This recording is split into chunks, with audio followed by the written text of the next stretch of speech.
میں قطر سے ملنے آیا ہوں صرف آپ سے. میرا سوال ہے کہ میں اہل سنت سے تعلق رکھتا تھا اور جب سے آپ کے بیان سنے میں کس فرقہ کو فالو کروں؟ بچ جائیں جی فرقوں سے. اللہ کا شکر ادا کریں اس لعنت سے آپ باہر نکلے ہیں. مطلب آپ مجھ سے یہ کہہ رہے ہیں کہ میں ایک فرقے سے نکلوں تو اب میں اور کس گندے تالاب میں چھلانگ ماروں؟ تو یہ تو کام کرنے کی ضرورت ہی نہیں ہے. یہ کون سی دین کی خدمت ہے فرقوں کے اندر گھس جانا؟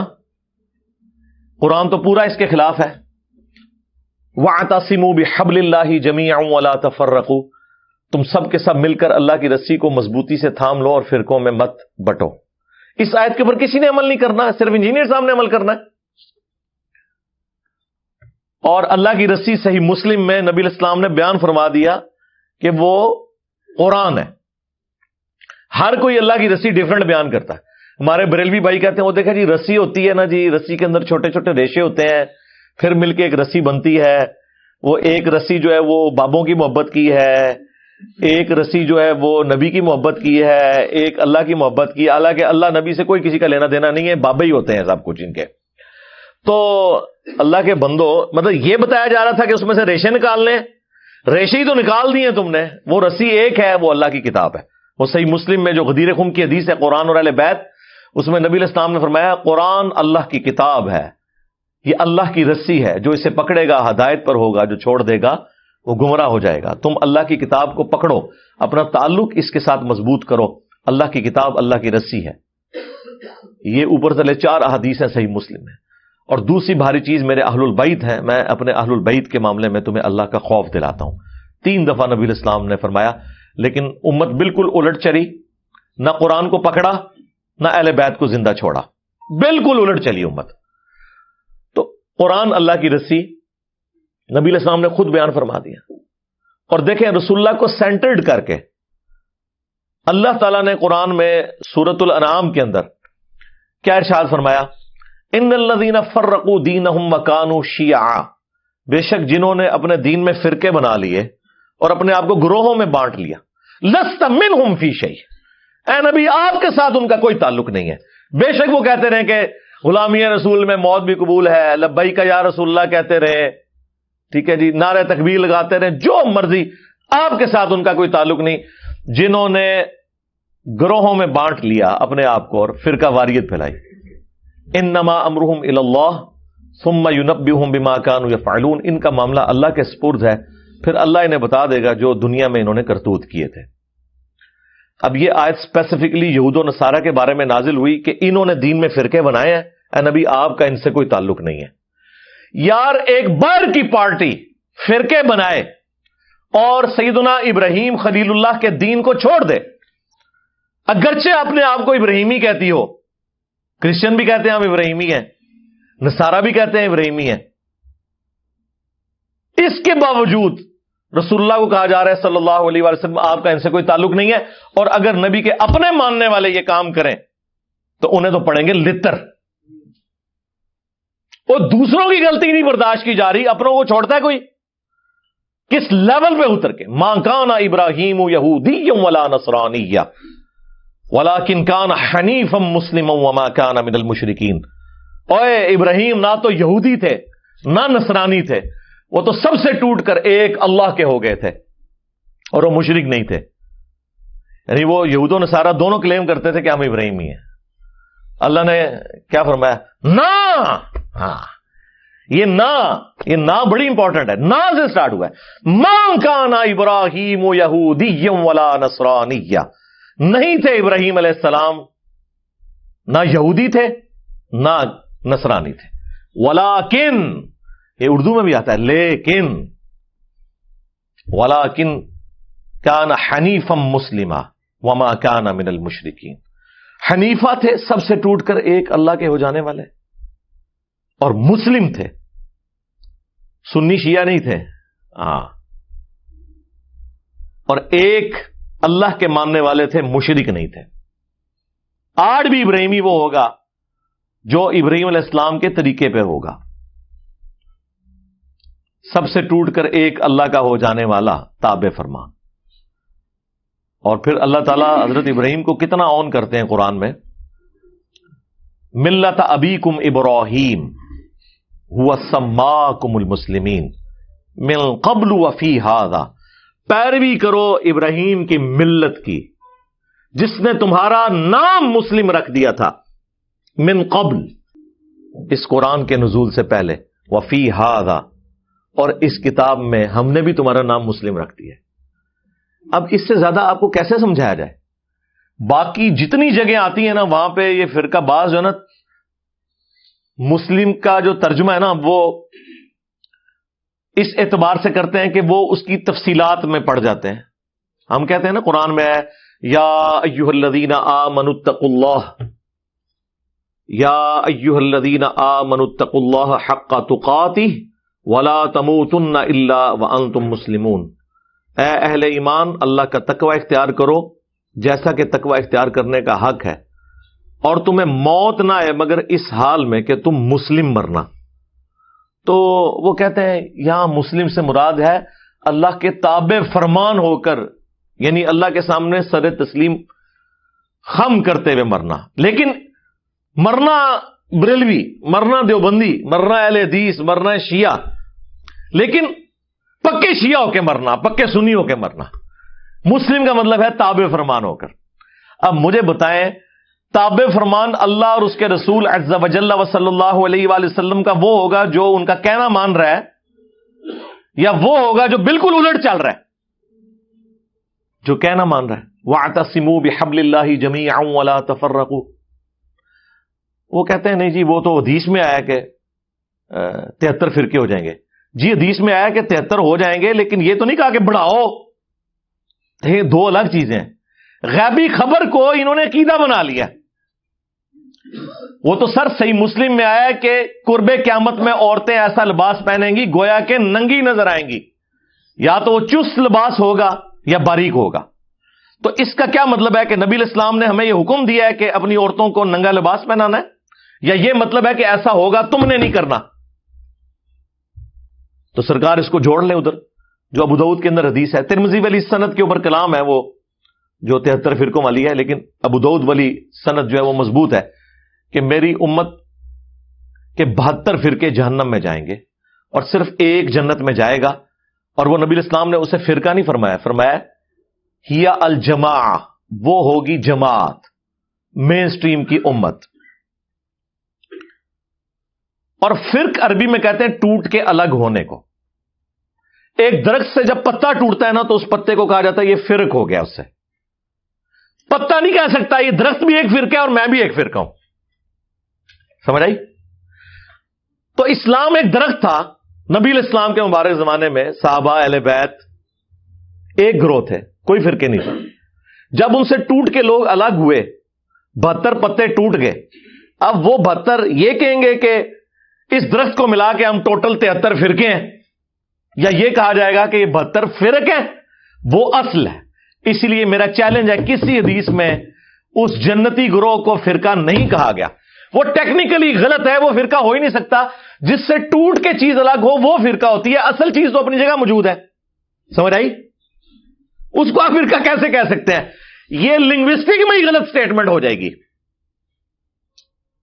اس کے لیے لفظ ہے طائفہ منصورہ، بخاری مسلم دونوں میں حدیث ہے، میری امت کا ایک گروہ قیامت تک حق پر قائم رہے گا، اور کوئی نقصان پہنچانے والا انہیں نقصان نہیں پہنچا سکے گا، وہ حق پر قائم رہیں گے یہاں تک کہ قیامت کی صبح ہو جائے۔ اور امام بخاری نے پتہ ہے اس حدیث کے اوپر کیا باب باندھا ہے؟ ہوا اہل العلم، اس سے مراد وہ لوگ ہیں جو علم والے ہیں۔ انہوں نے نہیں کہا کہ اس سے مراد بریلوی، دیوبندی، وہابی، شیعہ، سنی ہے، اہل علم ہے۔ بعض جہادی تنظیمیں اس کی ایک طریق سے اٹھاتی تھی کہ قیامت تک وہ قتال کرتا رہے گا حق کی خاطر، اور وہ ہمارے مال سے، ہمارے بچوں کی جانوں سے کھیلتے رہے۔ آج وہ ایف اے ٹی ایف کی تلوار میں آ گئے ہیں، اور اب ہماری اسٹیبلشمنٹ اور ہمارے اداروں کو بھی ہوش آئی کہ یہ تو ہمارے بچوں کو ہی مار رہے ہیں۔ تو ہم نے تو 2013 میں کہہ دیا تھا کہ یہ تانوں لمحہ پان گے۔ اس ٹائم ہماری باتیں انہیں بری لگتی تھی، اب تو کہتے ہیں انجینئر صاحب آپ ٹھیک کہتے تھے۔ تو یہ جہادی تنظیمیں اس حدیث کو جی وہ قتال کر رہے ہیں، لیکن امام بخاری نے ان کا سارا فہم ہی الٹ دیا. انہوں نے اوپر باب باندھا ہوا اہل العلم، یعنی اس سے مراد علمی قتال کرنے والے لوگ ہیں.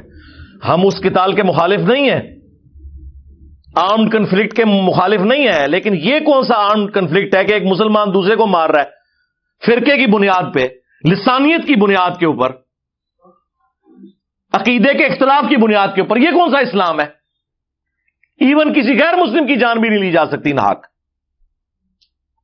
تو یہ علمی قتال ہے، اس میں وہ والا قتال بھی آ جائے گا جو اسلام کا سمم بونم ہے، ہائیسٹ گڈ ہے، اور علمی قتال. اور یقین مانے پاکستان کو اس وقت علمی قتال کی ضرورت ہے، اس تطہیر کی ضرورت ہے. جو آج آپ کو لوگ بتا رہے ہیں جی کاؤنٹر نیریٹو کریں، جی نیریٹو آپ نے بنایا تھا، کاؤنٹر نیریٹو ہم کریں. ہم تو کر رہے ہیں، اس وقت سے کر رہے ہیں جب آپ وہ والا نیریٹو بنا رہے تھے. ہم اس وقت سے آپ کو کاؤنٹر کر رہے ہیں. آپ ہماری جگہ پہ آگے کھڑے ہو گئے ہیں. اب آپ کو اندازہ ہوا ہے کہ ایک عام بندے کے ہاتھ میں اسلحہ دینے کا کیا نقصان ہوتا ہے، وہ آپ کے سامنے ہے.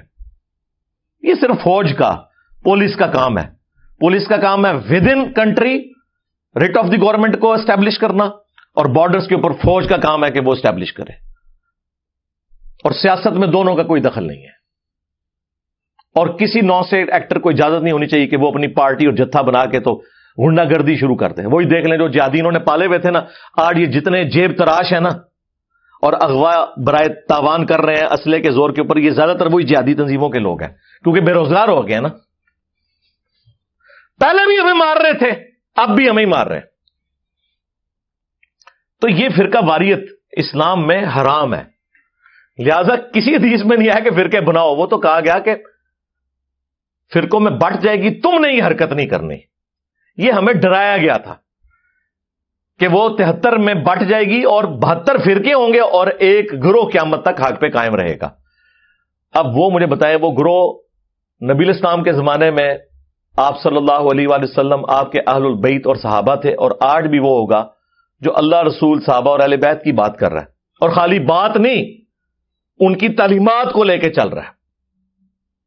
اپنے بابوں کی بجائے رسول اللہ کے قدموں میں امت کو لے کے جا رہا ہے. جو ہم عرض کرتے ہیں کہ میرے نبی سا ہے ہی کوئی نہیں، تیرے بابے تھے شاہی کوئی نہیں. ہاں، کیونکہ تو بابوں کے پیچھے چل رہا ہے. تم لوگوں نے چندے اکٹھے کیے اللہ اس کے رسول کے نام کے اوپر، سواریاں سوار کی مکے اور مدینے کی آوازیں لگا کر، اور پھینکی دیوبند میں، بریلی میں، وہابیت میں، سنیت میں اور شیعت میں. اور دیکھیں کتنا دھوکہ دیا ہے، آوازیں اللہ رسول کی لگائی ہیں. یہ غدار ہے. لوگ کہتے ہیں جی ان کے ساتھ ذرا نرمی سے بات کریں. ہم سے زیادہ تو نرم ہی کوئی نہیں ہے. حضرت عمر ہوتے تو ان کی گردنیں نظر آتی. ہم تو صرف علمی اختلاف کرتے ہیں. رہ گیا اگر یہ کافر ہونے کی اناؤنسمنٹ کر دیں تو ہم ان کی بات کرنا بھی چھوڑ دیں گے. ٹھیک ہے، مر جائیں کفر کی موت. لیکن اگر آپ اسلام میں رہتے ہوئے نام لوگے اللہ اور اس کے رسول کا تو آپ ہو غدار. تو غداروں کو تو ہم نہیں چھوڑیں گے. آپ کافر مر جاؤ کچھ بھی نہیں کہیں گے. قرآن میں ہے وَلَا تَسُبُّوا الَّذِينَ يَدْعُونَ مِن دُونِ اللَّهِ فَيَسُبُّوا اللَّهَ عَدْوًا بِغَيْرِ عِلْمٍ. لوگوں کے جھوٹے خداؤں کو گالی مت دو، ورنہ وہ تمہارے سچے خدا کو گالی دیں گے بغیر علم کے. ہم نے تو خیر گالی کبھی بھی نہیں دی، لیکن یہ کافروں کے لیے ہے. مسلمانوں نے جو جھوٹے خدا گھڑ لی ہیں، جھوٹے پیغمبر گھڑ لی ہیں، جھوٹے بابے گھڑ لی ہیں قرآن و سنت کے مقابلے پہ، انہوں نے تو لمبا بنایا جائے گا علمی طور پہ، کیونکہ وہ غدار ہیں. کافر ہو جائیں ٹھیک ہے، آج مجھ سے سرٹیفکیٹ لے لیں، میں کل سے ان کے بارے میں بات کرنا چھوڑ دوں گا. لیکن اگر آپ اسلام کا نام لیں گے اور اسلام کے نام سے دھوکہ دیں گے اس امت کو، تو سرکار غدار کی سزا تو دنیا کے ہر قانون کے اندر یہی ہوتی ہے کہ انہیں ایکسپیل کیا جاتا ہے وہاں سے. ہم چونکہ اس طرح کے معاملات میں نہیں اترتے، ہم تو صرف علمی اختلاف کرتے ہیں. تو یہ فرقہ واریت ان لوگوں نے پھیلائی ہوئی ہے. نبی علیہ السلام کے بارے میں ایک زبردست حدیث مسند احمد کے اندر موجود ہے، اور وہ حدیث مشکات المصابیح کے اندر بھی موجود ہے. مختلف کتابوں میں ہے، لیکن جو صحیح سند ہے وہ مسند احمد کی ہے، مشکات کے اندر بھی موجود ہے. بڑی زبردست حدیث ہے یہ. نبی علیہ السلام نے زمین کے اوپر ایک سیدھی لکیر کھینچی اور اس کی دائیں بائیں ٹیڑھی لکیریں کھینچی، اور پھر نبی علیہ السلام نے اپنی مبارک انگلی اس سیدھی لائن کے اوپر رکھی اور سورۃ الانعام کی آیت تلاوت کی، وَأَنَّ هَذَا صِرَاطِي مُسْتَقِيمًا، یہ ہے میرا سیدھا راستہ، فَاتَّبِعُوهُ، اسی کی پیروی کرو، وَلَا تَتَّبِعُوا السُّبُلَ، اور ارد گرد کے جو راستے ہیں ان کی پیروی مت کرو، وہ تمہیں اللہ کے راستے سے بہکا دیں گے۔ یہی وہ چیز ہے جس کی اللہ تعالیٰ تمہیں وصیت کرتا ہے تاکہ تم ڈر جاؤ۔ یہ نبی علیہ السلام نے تلاوت کی، اور پھر نبی علیہ السلام نے ساتھ فرمایا کہ یہ سیدھا راستہ میرا راستہ ہے، یعنی نبی علیہ السلام کا راستہ، اور یہ ارد گرد جو ٹیڑھے راستے ہیں نا، یہ شیطان کے راستے ہیں۔ اور نبی علیہ السلام فرمایا ہر راستے کے اوپر ایک شیطان بیٹھا ہوا ہے جو تمہیں اپنی طرف بلا رہا ہے، یعنی یہ جو کہہ رہے ہیں نا ساڈے فرقے چ آ جاؤ، جنتی فرقہ ساڈا ہے، جہاں تھوڑے بارے اللہ نبی صاحب 10 گئے بے فکر رہو۔ نبی علیہ السلام فرمایا ادھر ادھر نہیں جانا، میرے راستے پہ جانا ہے۔ تو اس میں صراط الذین انعمت علیہم کے نام کے اوپر جو یہ دھوکہ دیتے تھے امت کو، وہ بھی کلیئر ہو گیا۔ نبی علیہ السلام نے فرمایا یہ تو ہم سورہ فاتحہ شروع کرتے ہیں نا، ایاک نعبد و ایاک نستعین، عبادت بھی اللہ کی، مدد بھی اللہ سے مانگنی ہے، یعنی کہ دعا بھی اللہ سے کرنی ہے، ظاہری مدد تو آپ مانگ سکتے ہیں، تو قرآن میں حکم ہے وَتَعَاوَنُوا عَلَى الْبِرِّ وَالتَّقْوَى وَلَا تَعَاوَنُوا عَلَى الْإِثْمِ وَالْعُدْوَانِ، نیکی پرہیزگاری میں ایک دوسرے کی مدد کرو، برائی میں الگ رہو۔ ظاہر دنیا کو اللہ نے اسباب کے ساتھ جوڑا ہے، پیاس بجھانے کا ذریعہ پانی کو بنایا ہے، کھانے کو ہماری بھوک مٹانے کا ذریعہ، لیکن ایک ہے دعا کرنا، وہ اللہ کے ساتھ خاص ہے۔ تو یہ کہتے ہیں جی آگے چلیں، جی آگے ہم چلتے ہیں، تو یہ آگے چلتے ہیں تو ڈائریکٹ ہی آگے چلے جاتے ہیں، بیچ میں پھر چھلانگ مار دیتے ہیں، کہتے ہیں جی صراط الذین انعمت علیہم۔ اس سے پہلے بھی ایک آیت تھی اہدنا الصراط المستقیم، کاش یہ آپ نے مانگی ہوتی تو آپ کو صراط مستقیم مل جاتا۔ آگے چلے جاتے ہیں، ہم کہتے ہیں جی آگے چلنے سے پہلے ذرا پیچھے دیکھ لیں آپ نے کیا پڑھا ہوا ہے۔ وہ کہتے ہیں نہیں صراط الذین انعمت علیہم، آیت یہ پڑھتے ہیں کہ راستہ ان لوگوں کا جن پر تیرا انعام ہوا، اور نام لیتے ہیں انڈیا پاکستان کے ان بابوں کے جو قرآن کے نازل ہونے کے 500 سال بعد 600 سال بعد آئے۔ یار ان کے تو باپ دادا کیا پردادے لکڑ دادے پیدا بھی نہیں ہوئے تھے، قرآن نازل ہوا تھا، تو یہ بیچ میں کہاں سے آ گئے؟ قرآن تو صراط الذین انعمت علیہم انہی کو جانتا ہے نا کہ جنہیں قرآن کہہ رہا ہے من النبیین والصدیقین والشہداء والصالحین، سورۃ النساء کے اندر۔ اور ڈیفینیٹلی کون؟ انبیاء اکرام، صحابہ اکرام اور اہل بیت۔ بعد میں تو ہر فرقے کا اپنا باب ہے۔ بریلویوں کے جو صراط الذین انعمت علیہم ہیں وہ دیوبندیوں کے نزدیک مشرک ہیں، اور دیوبندیوں کے جو صراط الذین انعمت علیہم ہیں وہ بریلویوں کے نزدیک گستاخ رسول ہیں۔ سامو بڑے بڑے صراط الذین انعمت علیہم، اور ہمارے صراط الذین انعمت علیہم وہ ہیں جنہیں سارے مانتے ہیں، یعنی نبی علیہ السلام، اہل بیت اور صحابہ اکرام علیہم رضوان و علیہم السلام اجمعین۔ ٹھیک ہے، تو پیچھے آپ پڑھ کے دیکھیں اہدنا الصراط المستقیم، اے اللہ ہمیں چلا سیدھے راستے پر، راستوں پر نہیں۔ ہاں کہتے ہیں جی سارے ہی حق پہ ہیں، چاروں فقہ حق کے اوپر ہیں، اور مسلح خانہ کعبے میں 4 ڈالے رکھے انہوں نے 1517 سے لے کے 1917 تک، 400 سال تک خانہ کعبے میں 4 امام تھے، حنفی شافعی مالکی حنبلی، سارے الگ الگ نماز پڑھتے تھے اور کہتے تھے چاروں امام حق پہ ہیں، تو نماز تو کٹھی پڑھو، چلو ایک حنفی پڑھا لے دوسرا شافعی پڑھا لے، نہیں، امام اپنے اپنے، مسلح اپنے اپنے، اور چاروں حق پہ ہیں۔ کیوں دھوکھا دے رہے ہو؟ کہاڑی کھاڑیاں بند کرو۔ گورا اسی لیے تو آپ کا مذاق اڑاتا ہے، یہ تو سعودی حکومت نے آ کے اٹھائے ہیں یہ مسلح، اس پہ میری تفصیلی ویڈیو ریکارڈ ہے۔ 400 سال تک انہوں نے کعبے کو بھی فرقوں میں ڈیوائڈ کیا ہوا تھا، تو کہاں سے سارے حق پہ ہیں؟ بلکہ سنن ابن ماجہ میں ایک روایت جو ہے نا یہی والی حدیث، اس میں تو نبی علیہ السلام نے 2 لکیریں دائیں کھینچی اور 2 لکیریں بائیں کھینچی، اور آپ فرمایا یہ چاروں شیطان کے راستے ہیں۔ ہائے ہائے ہائے، ایک کہتے چاروں حق پہ ہیں، حضور نے کہا چاروں شیطانی راستے ہیں، اور بیچ میں میرے والا راستہ ہے۔ منو تو لگ رہا ہے تو ہم ہی کہہ کے گئے ہیں، اور اس میں اماموں کا قصور نہیں ہے، ذہن میں رکھیے گا۔ آج ہم کرسچینٹی کو جب کنڈیم کرتے ہیں نا، ہمیں وسوسہ بھی نہیں آتا کہ نعوذ باللہ ہم عیسیٰ ابن مریم کی توہین کر رہے ہیں۔ ہم ایک لمحے کے لیے بھی ان کی توہین کریں تو یہ توہین اسی طریقے سے ہے جس طرح ہم اپنے پیغمبر کی کر رہے ہیں، نعوذ باللہ من ذالک۔ اسی طریقے سے جب ہم حنفی، شافعی، مالکی، حنبلی فرقوں کو کنڈیم کرتے ہیں، سنی شیعہ فرقوں کو کنڈیم کرتے ہیں، تو اس سے مراد وہ بزرگ نہیں جن کی طرف انہوں نے اپنے آپ کو منسوب کیا ہوا ہے، وہ تو اس چیز سے بری ہیں، ان کا کیا لینا دینا ان کے ساتھ؟ انہوں نے ان کے ناموں کو بیچا ہے، اور جو اللہ رسول کے ناموں کو بیچ سکتے ہیں تو باقی امام تشیعی کوئی نہیں ان کے نزدیک، ان کو تو وہ سیل پہ لگا کے بیچیں گے۔ جنہوں نے اللہ رسول کے نام بیچ کے کھائے ہیں ان کے لیے امام حنیفہ، امام شافعی، امام مالک، امام احمد حنبل رحمہم اللہ اجمعین ورضی اللہ عنہم اجمعین وعلیہم السلام اجمعین کے ناموں کو بیچنا کوئی مسئلہ ہے ان کے لیے؟ ان کے ساتھ کیا کچھ انہوں نے منسوب کیا ہوا ہے؟ تو نبی علیہ السلام فرمایا یہ میرا راستہ ہے، جو درمیان والا راستہ ہے، یہ ارد گرد شیطان کے راستے ہیں اور شیطان اپنی طرف بلا رہا ہے۔ تو اہدنا الصراط المستقیم کی تشریح میں نے مسند احمد اور مشکات سے بیان کر دی کہ نبی علیہ السلام نے کہا وہ میرا راستہ ہے۔ اب آپ پڑھیں صراط الذین انعمت علیہم، راستہ ان لوگوں کا جن پر تیرا انعام ہوا، ان لوگوں کے راستے نہیں، راستہ۔ تو راستہ کون سا ہے؟ نبی علیہ السلام کا۔ اس کا مطلب ہے یہ کہ جس طرح اللہ نے اپنے نبی علیہ السلام کے ذریعے امت کو ہدایت دی، ایک راستہ بتایا، اور اس کے اوپر صحابہ کرام اور اہل بیت چل کر کامیاب ہوئے، اس طرح ہمیں بھی اسی راستے پہ چلنے کی توفیق دے۔ صراط الذین انعمت علیہم کا مطلب یہ ہے، ورنہ تو ہوتا کہ بزرگوں کے راستوں پہ چلنے کی توفیق دے، نہیں، بزرگوں کا راستہ۔ کون سے بزرگوں کا راستہ؟ جو اپنے نبی کے وفادار تھے، غداروں کا نہیں کہ چندے کھاتے رہے اللہ اور اس کے رسول کے نام کے اوپر، ان کا نہیں۔